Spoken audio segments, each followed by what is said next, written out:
বিজ্ঞানের জগতে নির্ভুলতা বা প্রিসিশন কিন্তু একটা পরম সাধনার মতো। কিন্তু প্রশ্ন হল, সেই ১০০% নির্ভুলতা কি আদৌ পাওয়া সম্ভব? আজ আমরা পরিমাপের এক খুবই গুরুত্বপূর্ণ কিন্তু প্রায় ভুল বোঝা একটা বিষয় নিয়ে কথা বলবো। পরিমাপের ত্রুটি বা মেজারমেন্ট এরর। একটু ভাবুন তো, ধরুন আমাদের কাছে বিশ্বের সবচেয়ে দামি আর উন্নত যন্ত্র আছে। তা দিয়েও কি কোনো কিছুর পরিমাপ একদম নিখুঁত, মানে ১০০% সঠিক হওয়া সম্ভব? উত্তরটা কিন্তু বেশ মজার। আর এখানেই বিজ্ঞানের একটা গভীর সত্য লুকিয়ে আছে। আসলে কোনো পরিমাপই পুরোপুরি নিখুঁত হতে পারে না। প্রত্যেকটা পরিমাপের সাথেই কিছুটা অনিশ্চয়তা বা আনসার্টেনিটি জড়িয়ে থাকে। আর এই অপূর্ণতাকে মেনে নিয়েই কিন্তু আমাদের নির্ভুলতার দিকে এগিয়ে যেতে হয়।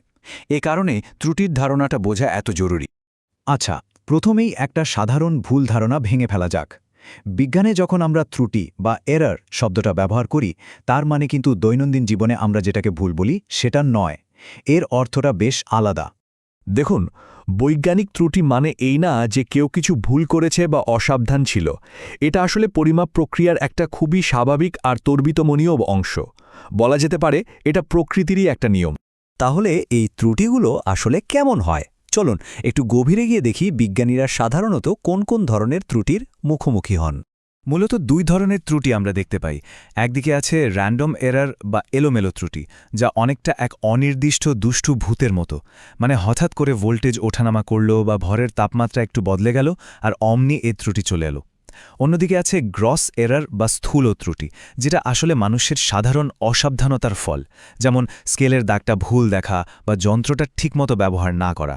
এটা কিন্তু চাইলেই এড়ানো সম্ভব। বেশ, আমরা তো ত্রুটির ধরনগুলো জানলাম, কিন্তু এই যে অপূর্ণতা, এটাকে কি মাপা যায়? হ্যাঁ, যায়। চলুন দেখি বিজ্ঞানীরা কিভাবে এই ত্রুটিকে সংখ্যার মাধ্যমে প্রকাশ করেন। এটা হলো একটা পরিমাপ। আসল মান থেকে ঠিক কতটা সরে গেছে তা বোঝার সবচেয়ে সহজ আর সরাসরি উপায়। সোজা কথায়, আমাদের মাপা মানটা আসল মান থেকে ঠিক কতটা দূরে, শুধু সেই সংখ্যাটা। ব্যাপারটা এভাবে ভাবা যেতে পারে, ধরুন একটা টার্গেটের একদম কেন্দ্রবিন্দু হলো আসল মান, আর আপনি যে তীরটা ছুড়লেন সেটা হলো আপনার পরিমাপ করা মান।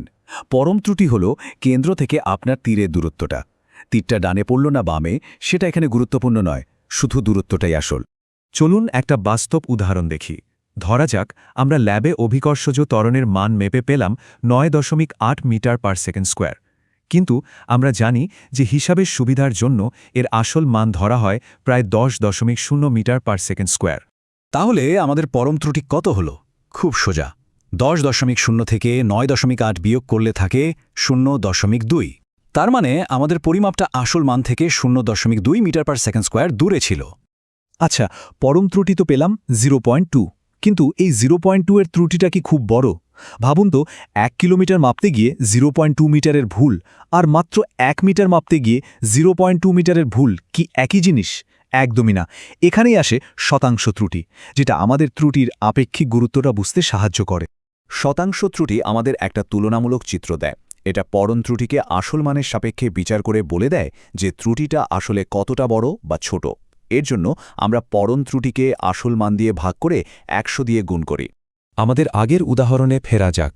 সেখানে পরম ত্রুটি ছিল ০.২ আর আসল মান ছিল ১০.০।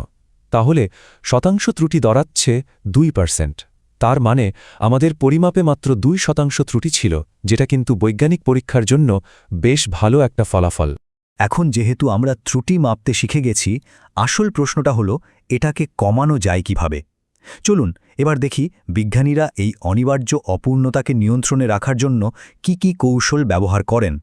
ত্রুটি কমানোর জন্য বিজ্ঞানীরা বেশ কিছু পরীক্ষিত পদ্ধতি ব্যবহার করেন। যেমন র্যান্ডম এরর কমানোর জন্য তারা একই পরিমাপ বারবার নিয়ে তার গড় বের করেন, কারণ এতে কম বেশি মানগুলো একে অপরকে বাতিল করে দেয়। আরও ভালো, আরও সূক্ষ্ম যন্ত্র ব্যবহার করা হয়। আর যে কোনো পরীক্ষা শুরুর আগে যন্ত্রগুলোকে ঠিকঠাক ক্যালিব্রেট করে নেওয়া তো একদম বাধ্যতামূলক। এমনকি পরিমাপ নেওয়ার সময় চোখের অবস্থান বা আশেপাশের তাপমাত্রা আর চাপের মতো বিষয়গুলো খুব কঠোরভাবে নিয়ন্ত্রণ করা হয়। এই সব কিছু মিলেই একটা নির্ভরযোগ্য ফলাফল পাওয়া যায়। এই পুরো আলোচনার মূল কথাটা তাহলে কি? বিজ্ঞানের ত্রুটি মানে কিন্তু ব্যর্থতা নয়, বরং এটা একটা সৎ আর স্বচ্ছ গবেষণার লক্ষণ।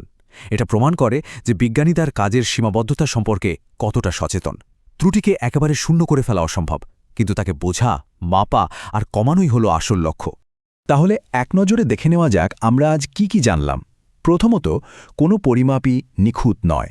দ্বিতীয়ত, ত্রুটি মানে অসাবধানতা নয়, বরং পরিমাপ প্রক্রিয়ার এক স্বাভাবিক অংশ। তৃতীয়ত, আমরা ত্রুটিকে তার উৎস অনুযায়ী ভাগ করতে পারি এবং তার প্রভাব বোঝার জন্য তাকে মাপতেও পারি। আর সবশেষে, সতর্কভাবে বৈজ্ঞানিক পদ্ধতি মেনে চললে আমরা এই ত্রুটিকে অনেকটাই কমিয়ে আনতে পারি। শেষ করার আগে একটা প্রশ্ন রেখে যাই। একটু ভাবুন তো, এমন কোনো ক্ষেত্র আছে যেখানে খুব সামান্য, আপাতদৃষ্টিতে নগণ্য একটা পরিমাপের ভুলও একটা ভয়াবহ বিপর্যয়ের কারণ হতে পারে?